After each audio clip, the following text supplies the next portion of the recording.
এটা হচ্ছে জুটি শালিক। ফ্রেশ আম কি খাও। এই পাশে দড়ি ছিঁড়ে ফেলছে।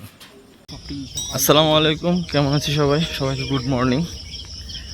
সকালে ফজর নামাজ পড়ে কাজিনদের সাথে হাঁটতে বের হয়েছি।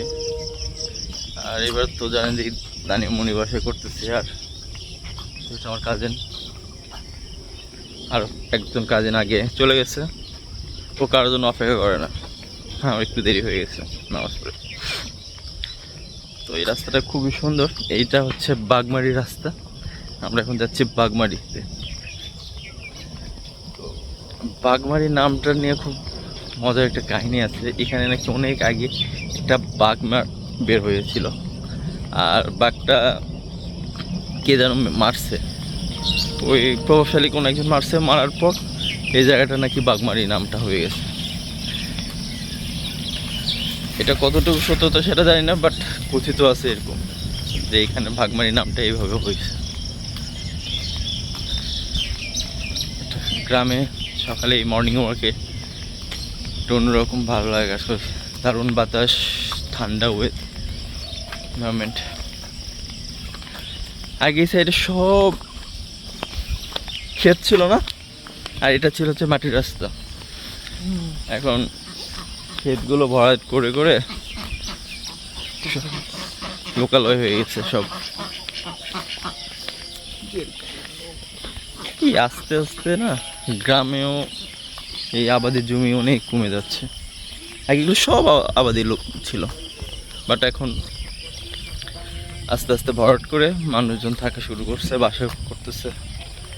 তো অবস্থা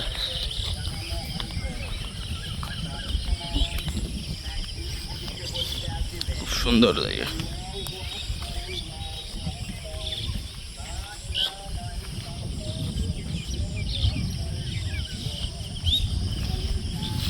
তো আমরা ছোটবেলায়, আমরা যখন ছোট ছিলাম, তো এই বাগমারি এসে আমরা ক্রিকেট খেলতে আসতাম।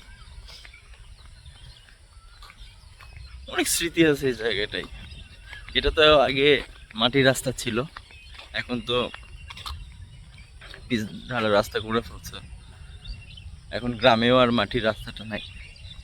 ওই পাশে একটা আছে মাটির রাস্তা, বাট গ্রামে না মাটির রাস্তায় সৌন্দর্য বেশি, মানে সুন্দরটা বেশি সুন্দর লাগে।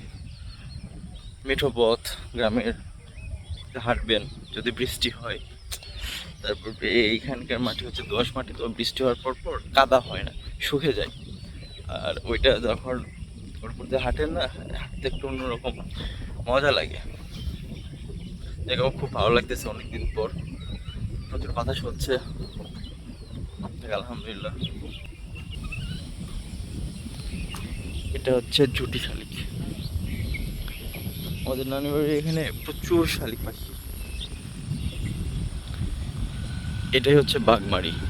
এটা হচ্ছে বাগমারি প্রাইমারি স্কুল, পাশে ছোট্ট একটা মাঠ। অনেকদিন পর এখানে আসলাম। একটু কলার বাগান, ওই পাশে ওটা ভুট্টার বাগান।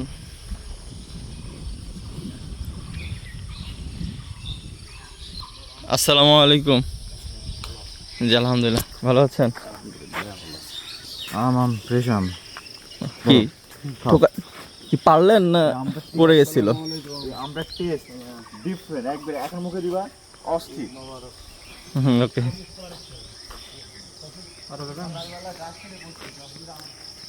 এটা হচ্ছে বাগমারি, এটা বাগমারি স্কুল এই জায়গাটাই। আর পাশে একটা মন্দির।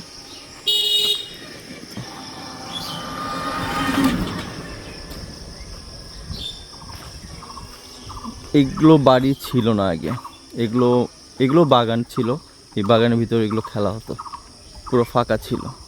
বাট এখন আস্তে আস্তে সব ভরে গেছে। এই অল্প ডিস্টেন্স তো, তো বেশি না, যেতে আসতে 5 মিনিট 5 মিনিট 10 মিনিট লেগে যায়। 10 মিনিট হাঁটে, অনেকেই হাঁটে। পিছনে একটা গরু আসতেছে।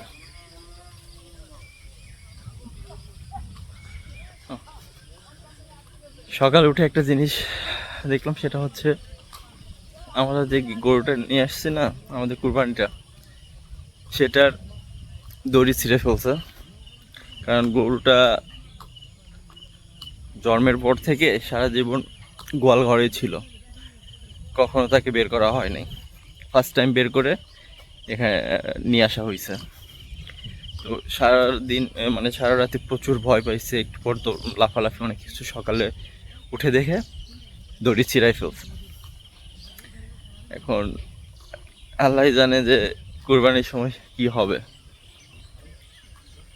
মানে গরুটা অনেক সুন্দর, তো যেগুলো গরু এরকম খামার থেকে বের করে না বা গোয়ালঘর থেকে বের করে না, সবসময় গলে থাকে বড় করে, সেগুলো অনেক ভীতু হয় এবং কোরবানির সময় অনেক প্রবলেম হয়। দেখা যাক আমাদের কোরবানিটা কি হয়। এখন আল্লাহ না করুক কোনো প্রবলেম বা কি আর যেন না হয়। দেখ, খুব সুন্দর জায়গাটা। সকালে উঠে একটু মর্নিং ওয়ার্কে বের হইলে মনটা মানে ফ্রেশ হয়ে যায়।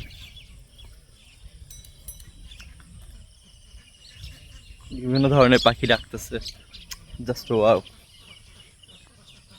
বিশেষ করে শালিক পাখিটাই বেশি, এখানে শালিক পাখি বেশি ডাক শোনা যায়, এছাড়া অন্যান্য সব। এই যে ঘুঘু,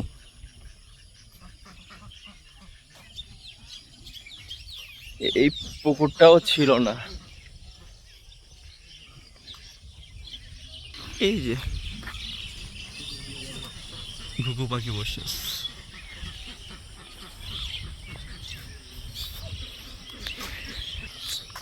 সূর্য উঠতেছে।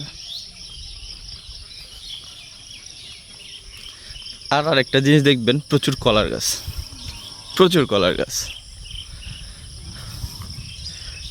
আর এখানকার কলাই মোটামুটি উত্তরবঙ্গে এবং ঢাকাতেও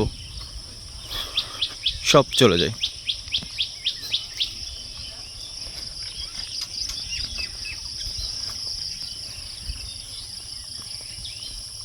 এই যে